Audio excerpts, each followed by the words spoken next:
Not gonna lie, it is a little bit nerve-wracking. But if you saw how we got it on the trailer, you'd say that was the easiest thing we did all day.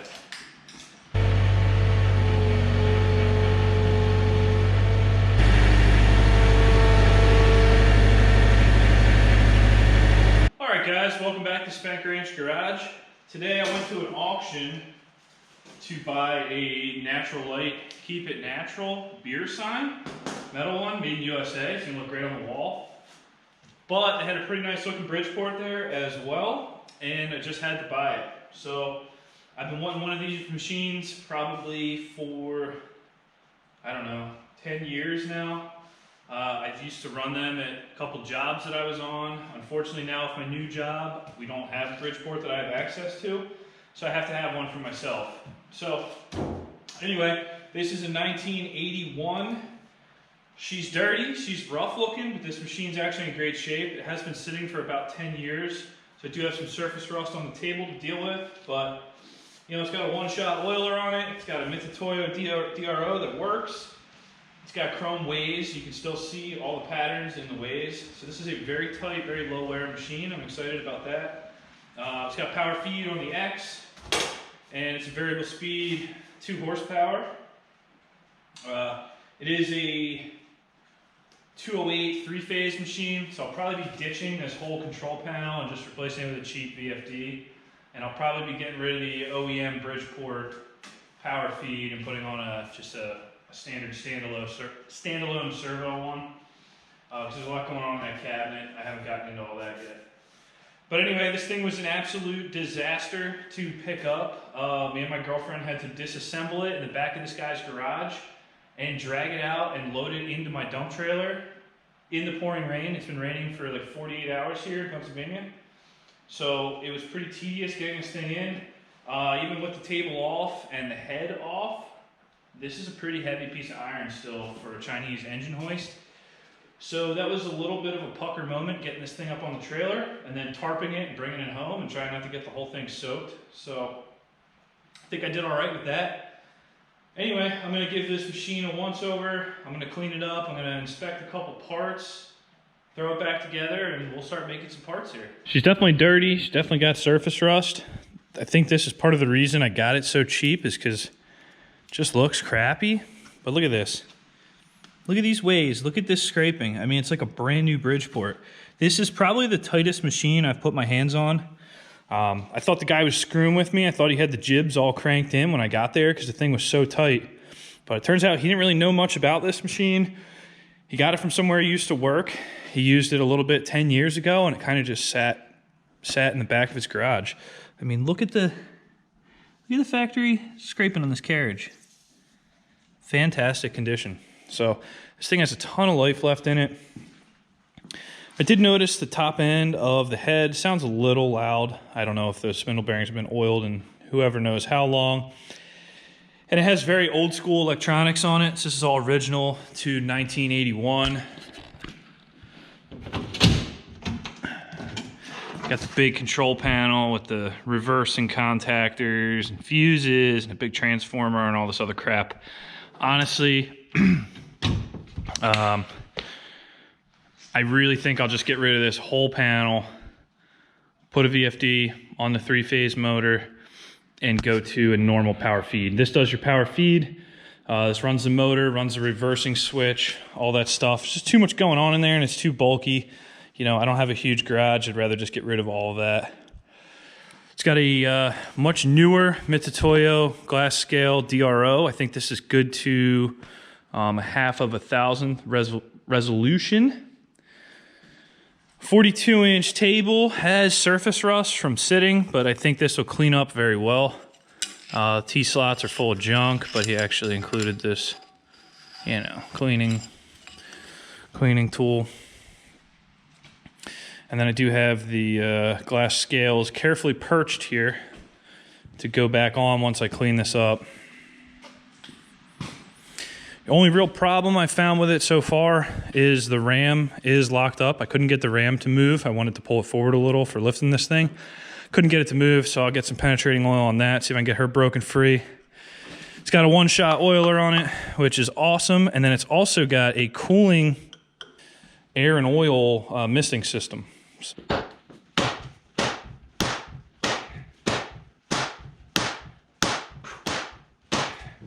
Oh, that broke loose really easy.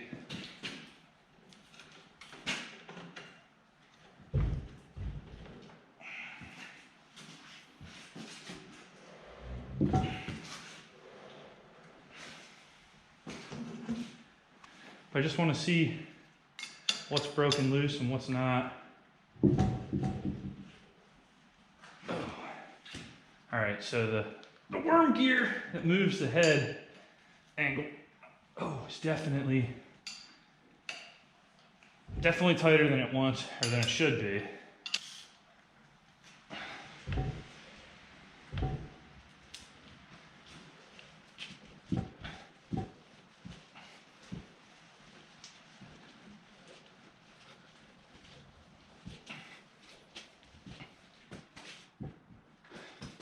So I spent a couple minutes this afternoon tearing off most of the accessories. So this whole electrical cabinet is for sale.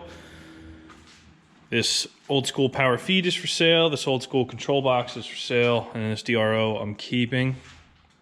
So now we've got this thing stripped down to the basics. I can start to clean it, degrease it, and descale it.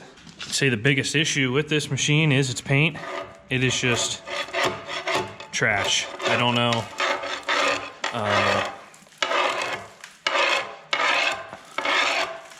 So I'm gonna pressure wash that and see if I can blow all the paint off. I did find the OEM handle for the RAM while I was searching around for stuff. So this works excellent now. And then I also took the saddle off. Very impressed how these ways look. Very impressed with how the jibs look. Half nuts are nice and tight. I am very impressed with the condition of this machine despite how ugly it is. So I think my next step is to drag this thing outside and hit it with the pressure washer and try to blow as much of this paint off as I can.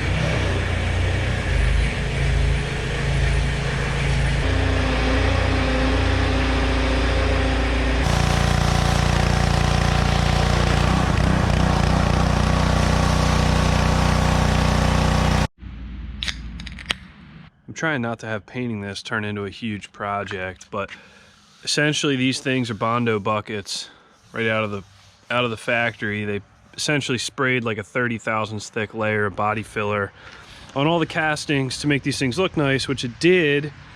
The issue is when you start to blast the paint off, the filler comes off, and now you've got these pits, and it looks like crap. So, you know, you get situations like this, and I'm not looking for a show machine, but I really don't like that either. So I ended up sanding the whole thing smooth. So this is, at least the RAM is done. Now we're gonna get into this part here, and then we'll get into the main body. Luckily the knee doesn't need too much work, and down there where the oil drips, I could really care less. I'm not gonna put much work down there, but this is a dirty job, totally blows. I'd rather not be doing this, but I guess this is my only time to do it, and this is how all these projects escalate out of control. I'm gonna call it a night there. Pretty much ready for paint from here all the way down. I gotta finish the base there and the knee stand, I guess, and then I gotta get into the knee. We're closer. Honestly, this probably takes about 8 hours to strip one of these things down to get it ready for paint. And man, I don't know if it's worth it. I'm just trying to determine the right amount of half-ass right now. And I'm thinking I went too far past, too far before half-ass. I probably should have just spray painted over what was here, but whatever.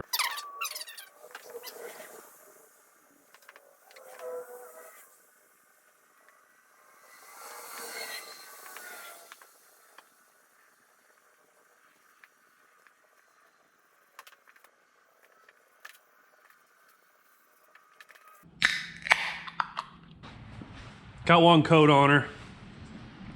It's got some runs and drips, you know, because that's how I do with everything. But anyway, I'm gonna throw another coat on, maybe 2 more. I'd like this paint to be pretty nice and thick. Hopefully it'll hold up good. Coloring looks all right. This head is like very stained. It almost looks like a greenish gray. And the saddle is so stained too. I'll probably repaint that. So it's close enough to factory color. But like I said, I'm not building a show machine here. So let's continue on with it.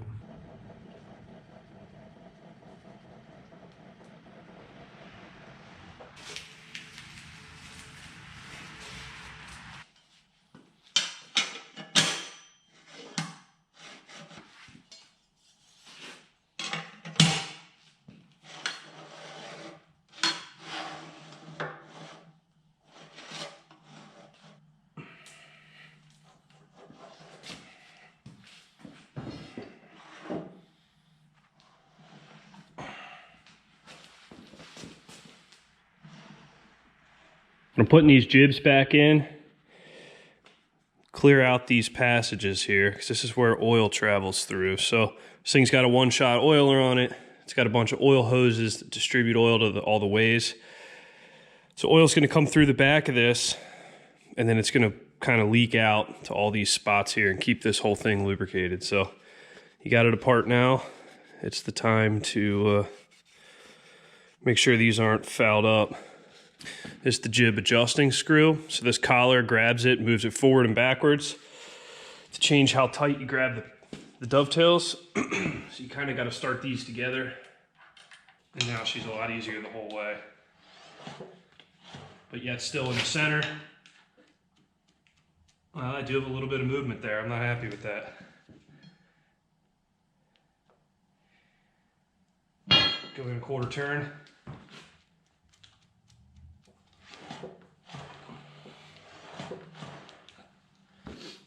A little more. You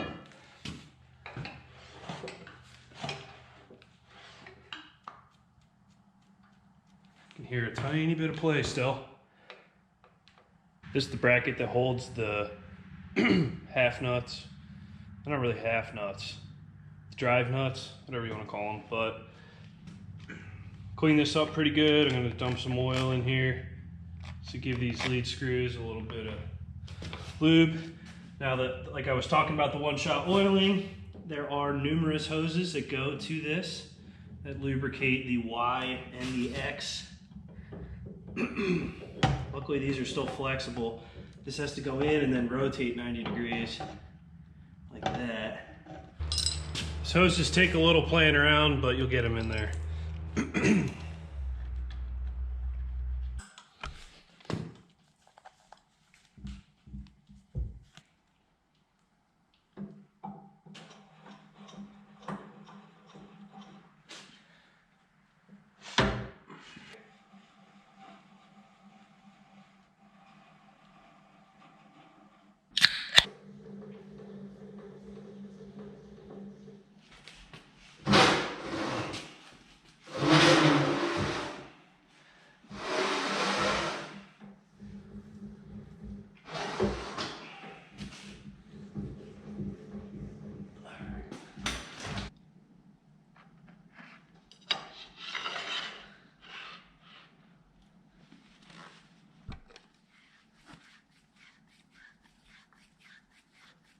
I'm looking at this, I'm like, wow, the paint's so grimy on this head. I should probably strip this thing, make it match the rest of the base. But really, let's leave it be for now. This head's probably gonna need work sometime in the future. I'll tear it down and rebuild it, and that would be when I make it, you know, when I paint it to match. But if I keep digging into every little piece of this machine, I'll never get it done, I'll never get to use it. So let's carry on. Anyway, I just rebuilt the spring in the quill. There's a keyway in there that grabs the spring. It's a coil spring, like a recoil starter. And that keyway actually broke out of the housing. So I had to take the whole thing apart, weld that keyway back in, and then carefully rewind that spring. That was really fun. I didn't film it because if I did, I'd probably be banned from YouTube because I wasn't having a great time getting that thing wound back up. So I got this control panel up here. This is a cheapy little Amazon box, but it's got forward, reverse, go, stop, and e-stop. And then I got this Tco Westinghouse L510 Vfd. This is a single phase 240 volt in to 3-phase 240 volt out VFD. Whether I'll vary the speed with the VFD or with the variable speed head, I don't know yet. I'm not super worried about the speed control, but this will give me the 3-phase power I need. It will also offer reversing, and I can do like dynamic braking and stuff, so that way the spindle speeds up and slows down the way I want it to. So I need to go ahead and temporarily wire this mill up in place so I can use it. I actually have a project that I have to get done like right now. So let's get this mill running, get it tested, then I'll finish it up and get it into its proper spot in the garage. All right, so I did some temporary wiring here. So I have the original Bridgeport motor wire wired up. Read the tag here, called my dad, figured it out. Running this on low voltage. Because we were only running at 240 volts, I temporarily mounted the VFD back here. This is not a sealed VFD, so this really needs a shroud or an enclosure in a machining environment, because if chips fly in here, this thing's gonna blow up. Ran a cord over to my 240 volt outlet, and then I have my control wire here. So it does work and it does run as intended. So we'll go forward. And it ramps up to 60 hertz within, I think I have it set at 3 seconds or whatever. We're in high gear. And then I also have a reverse, you know, to run low gear and all that. So I actually only ended up using this switch here. So I thought this VFD would have been okay with a momentary. All these buttons are momentary, except for this, which will latch in either direction. And looks like that's really all I'll need. I was thinking I would set my direction and then hit the go, hit the stop, whatever. But honestly, the factory rotary switches on these, all the ones I've used, have just been forward, reverse, and this does the deal. So why need anything else? So I think I'll end up getting a smaller control panel for this and probably just having this and an emergency stop. So anyway, the VFD is mostly set up. I got a lot of buttoning up of wiring and all that stuff, but we're getting there. All right, so we got one of these Chinese power feeds here. And if you read about these online, you hear mixed things about them, but I've actually had really good luck with these. Literally 130 bucks. So first thing, they don't really fit. You have to grind the key a little bit to make them fit, but that's okay. I also had to buy this shaft. The shaft keys on to the end of an old Bridgeport power feed shaft. So if you had a base model Bridgeport that had handles on both sides and no power feed, this would be like a bolt-on deal. Comes with this cheap plastic dial nut. You can throw that out. Reuse the Bridgeport metal one. Much better product. Will last you another 100 years. This thing will turn very slow, like very slow feed rate. It will do it. I just don't know how much power it has at this point. I mean, it seems to hold okay. It's doing its thing. We'll see where it becomes reliable at. I timed this with a stopwatch. You know, this speed right here where it actually makes good torque is probably about, I think I timed it at 30 thousandths of movement per second, 18 inches a minute. That's pretty, might be a lot, might not be a lot. Depends on what you're doing. Couple more updates. I got the limit switch put on for the power feed on the X. Got the DRO back on. Got all the scales lined up, shimmed, and corrected. So that all looks really good. That reads really nice. I think now I'm going to replace the wiper felts. Start cleaning up some wiring. You can get a pack of these felt wipers pretty cheap. There's 6 of them on the whole machine, 2 of them on the back of the knee there, and then there's 2 on the front and back of the saddle. They just fit in here like this. Essentially, this just like absorbs oil and wipes chips off of the dovetails, you know, as you're using the machine. So cleaned up the one-shot oiler, inspected the seals, all that. I'm gonna put this thing back on and put some fresh oil in it. All right, I think this thing is just about wrapped up.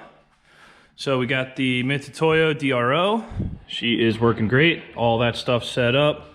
Got a little light on here, a work light action. I went ahead and mounted this collet rack back on here. So this is just collets, common tools, drill chucks, that kind of stuff. X power feed, working good. Really happy with this thing. And finally, we got the VFD hooked up. She runs good.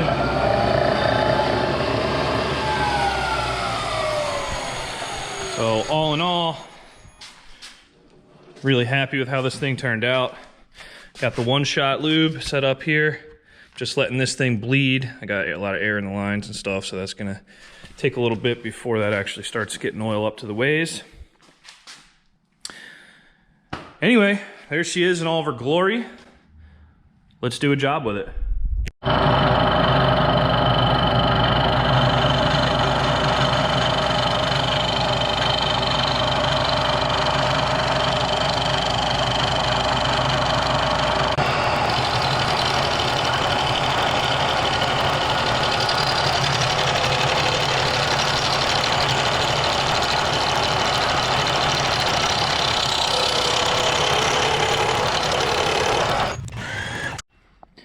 Second head went great. I took 4,000s right off the start. She flattened right out. So this one's not in as bad a shape as the other one was. All right, guys, that wraps up this episode of SpankRanch Garage. I am so excited to finally have a Bridgeport. Now I finally have one in my own shop. I can just see it being very useful in the future. You're gonna see it in a ton of videos. I don't know how I've lived this long without one. Anyway, just did my first quickie job with it. Cut 2 cylinder heads for a Kohler V-twin for my lawnmower. Gonna get that motor back together now. But at the end of the day, this thing really did not break the bank. What you see here is about 2,200 bucks. That's what I ended up paying for it. Yeah, I put a lot of time and effort into fixing it up, making it nicer. But you know, I like to do that with all my stuff. I go through it once and then I'm kind of done for a while. I haven't done anything to the head on this yet. This head runs nice and quiet. I don't have any issues with it, so I'm not going to do anything to it until I start to have issues. But anyway, if you got any questions regarding these machines, regarding the VFD, regarding this power feed, anything I did in the video, just write it in the comments and I'll get right back to you. Thanks for watching SpankRanch Garage. See you next time.